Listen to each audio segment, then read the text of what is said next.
Right. முதலாவது கேள்வியை பாருங்க. Right. a, b belongs to R எனவும் f of x சமன் x இன் 4 சக ax கணம் சக bx வர்க்கம் சக x ஆக 2. f of x ஆனது x இன் 4 சக ax கணம் சக bx வர்க்கம் சக x ஆக 2 எனவும் கொள்ளும். f of x I x ஆக ஒன்று முழுவதின் வர்க்கத்தினால் வகுக்க வரும் மீதி 5 ஆகும்.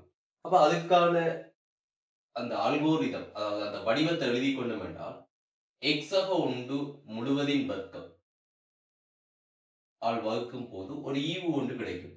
π of x என்று வைக்கிறேன். ரைட். மீதி வந்து ரைட் 5 என தரப்படுது. இங்க f of x வந்து பாருங்க இப்படி. அப்ப f of psi 1 f of psi 1 சமன் இங்க எப்படி வரும்? x க்கு பதிலாக psi 1 போட்டோம்னா இது 0 ஆயிரும். அப்ப இது 0 ஆகினால் இங்க 5 மட்டும் வரும். அதாவது psi 1 இன் 4ஆம் அடுக்கு இந்த f of x f of x க்கான இந்த சமன்பாட்டுல psi 1 பிரதியிடும் போது 1 psi a சக b psi சக 1 சக 2 சமன் 5. எனவே b psi a b psi a 1 1 2 2 2 4 5 psi 4 என்று சொல்லும்போது 1. இது சமன்பாடு 1. இப்ப நான் என்ன செய்யறேன்னு சொன்னா f of x சமன் x ஆக 1 முழுவதின் வர்க்கம் π of x ஆக 5 இதை x குறித்து வகையிடுவோம். ரைட். அப்ப இங்க இது வந்து சமன்பாடு 2 என்று வச்சுக்கொள்ளும். இது சமன்பாடு 1. ரைட். சமன்பாடு 2 என்ன சொல்லும்? x குறித்து வகையிடு x குறித்து வகையிடு என்னன்னு பெற போகுது?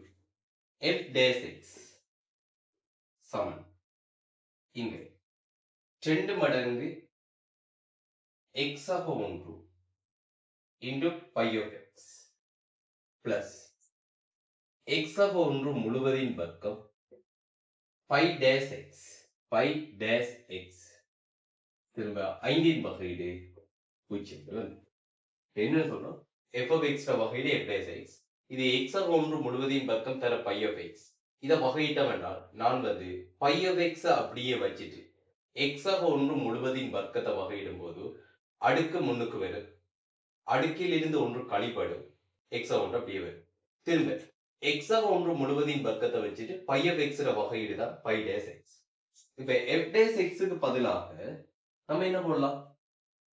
இங்க முதலாவது சமன்பாட்டில இருந்து f dash x என்பது 4x கணம் சக 3ax வர்க்கம் சக 2bx சய 1 ரெண்டு பேர். இது 2 தர x ஆக 1 π of x சக x ஆக 1 முழுவதின் வர்க்கம் தர π dash x இப்படி வரும். இங்கும் x க்கு பதிலாக psi 1 போடும்போது ஒரு சமன்பாடு எடுக்கலாம். x க்கு பதிலாக psi 1 போட்டால் psi 4 சக 3a psi 2b psi 1. இங்க இது 0 ஆகிடும், இது 0 ஆகிடும். எனவே மொத்தமாக 0.